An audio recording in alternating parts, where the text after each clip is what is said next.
Well, hello, good Wednesday evening, afternoon, or whenever you are seeing this. I'm Susan Zollinger, the practitioner on duty today. And today the lesson is kind of going back to Rev Bev's lesson on letting go and letting God. And to me, this lesson is all about our faith, our trust. You know, when we have that faith and trust in spirit, then everything just goes so well with our life. And when we can take all those things that we're worried about, and isn't there a whole lot to worry about right now? Do you want more? Really? When we can let those go into God's hands, then we don't need to worry about the economy. You know, is it up? Is it down? Is it sideways? Are you afloat? Are you upside down? I mean, there's all kinds of things that we can worry about. We can worry about, you know, our environment. My goodness, the ecology, the fires that we're having now. You know, the best we can do is say our prayers and turn that over to God, knowing that it will be taken care of.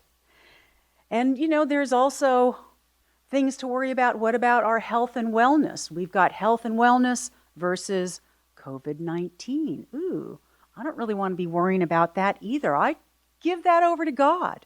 That's not for me to worry about. In fact, as far as I'm concerned, worry is rather a wasted emotion.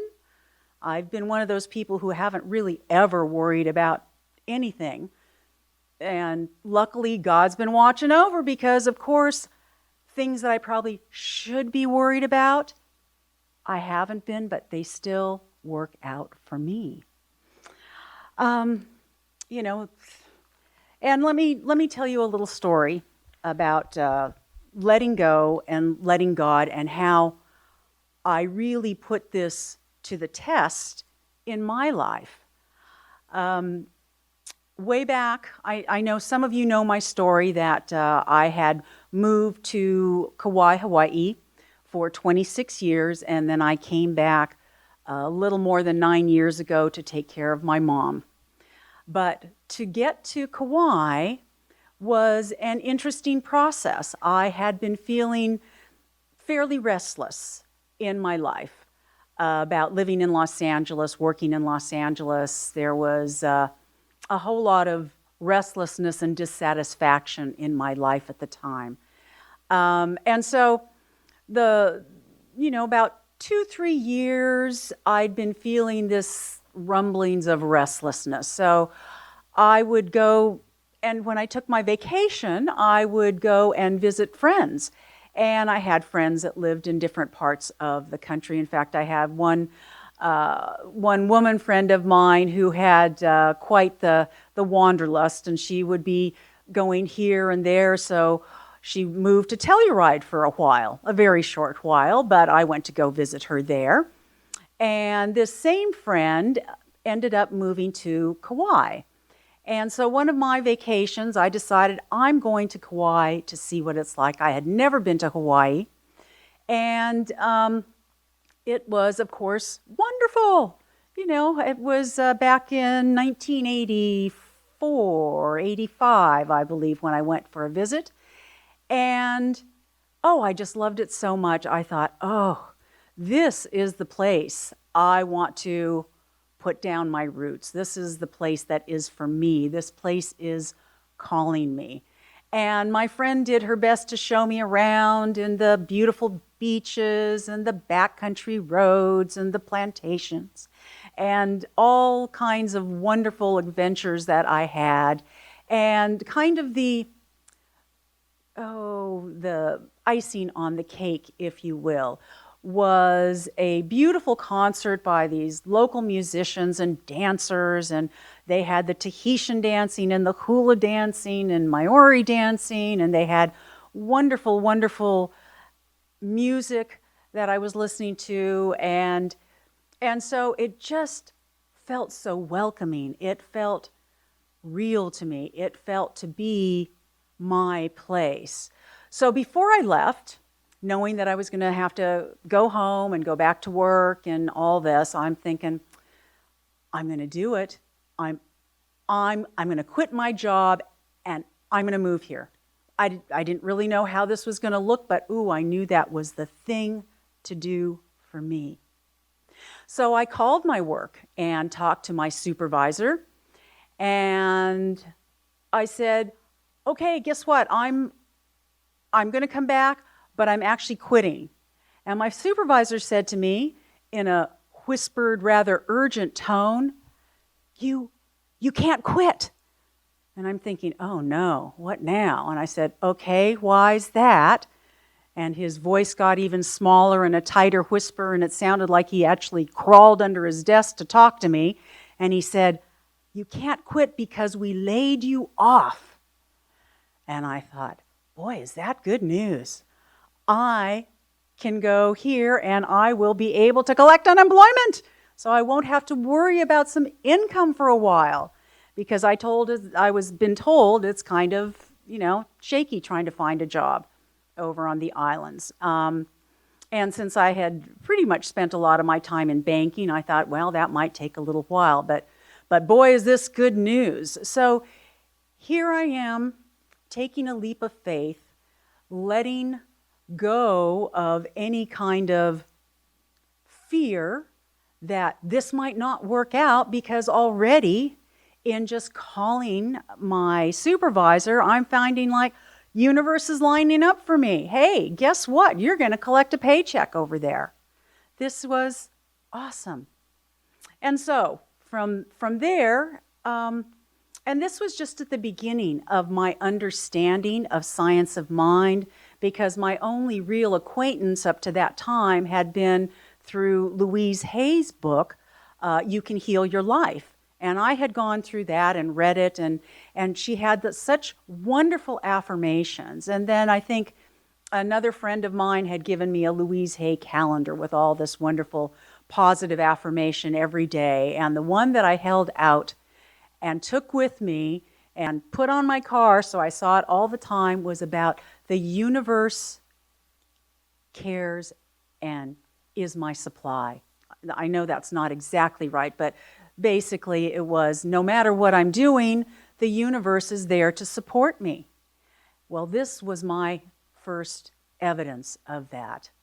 And Ernest Holmes tells us to test this. Use the faith that God will be there. God is our source and supply. He will be there for us when we need him. Still talking as him, but that's kind of my old school Catholic upbringing of who God is. But now Louise Hay had such different ideas of our thinking, changing our thinking, and we can change our life, putting it into Spirit's hands and letting it go. We don't have to take it back. We can trust. We can trust that whatever we're putting into God's hands is taken care of. It is resolved. It is resolved for our highest and greatest good. And so there was a wonderful article in our Science of Mind magazine. If any of you take it, it is our journey of faith, and it talks about the 100 years of Paramahansa Yogananda. And he speaks about faith, and he defined faith as the intuitive experience of all truth. So my truth was that I was going to move someplace, a place that uplifted me, which was Kauai, and by aligning with that truth, the universe aligned for me to bring me the opportunity to get there, to have some income, to learn about the island, and to grow, and to eventually, after a year, find a job. I mean, I did a little bit of other work, like a little bit of sport fishing in between, which was good fun, but it wasn't a regular paycheck, but, because you got paid in all the fish that you could eat. Anyway, But the faith that I had that I was going to be taken care of was brought deeper and stronger within me as I lived on the island of Kauai, because that island brought me many interesting, unusual experiences on a spiritual level. And it deepened my faith in spirit working for me. So faith is who we are. It is a soul quality. I took some definitions, which I always like to do because I like to see what other people have to say about faith. And of course, it's complete trust and confidence in someone or something. So that is our faith with spirit. We have complete trust. And what about trust? Trust is a firm belief in the reliability, truth, ability, or strength of someone or something. So faith and trust go together. They go hand in hand.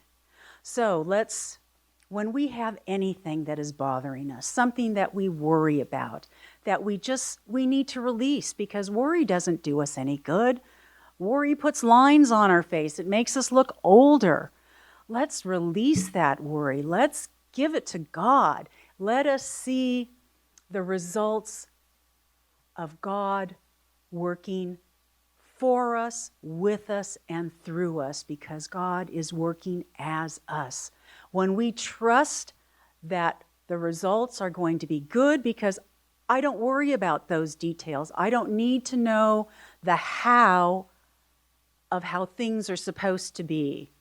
You know, God, I'm looking for a car. I don't know how it's going to come to me, but if it can be really low cost or even free, that's awesome. You know, I put that thought out to God at one time, and about 6 months later, I got that car. My boss bought it for me out of the generosity of her heart. But there's another lesson in putting the faith in spirit. I don't know how it's going to happen, but I trust that God, you know how I want to see things. You know what I like. You know what I love. You know how to put this together and align things for me so that the end result is always for my highest and greatest good. So our letting go and letting God is just releasing what we don't need, that doesn't serve us, the worry, the frustration, the problems, the challenges that we have. Let's just put it in the hands of God and say, God, I am letting go of, fill in the blank, whatever it might be. And I affirm that you know exactly what it is that I need in this moment, for this challenge, for this issue. I give it over to you, and I am trusting that the perfect results are here for me now. And so it is. So do that, and so it is.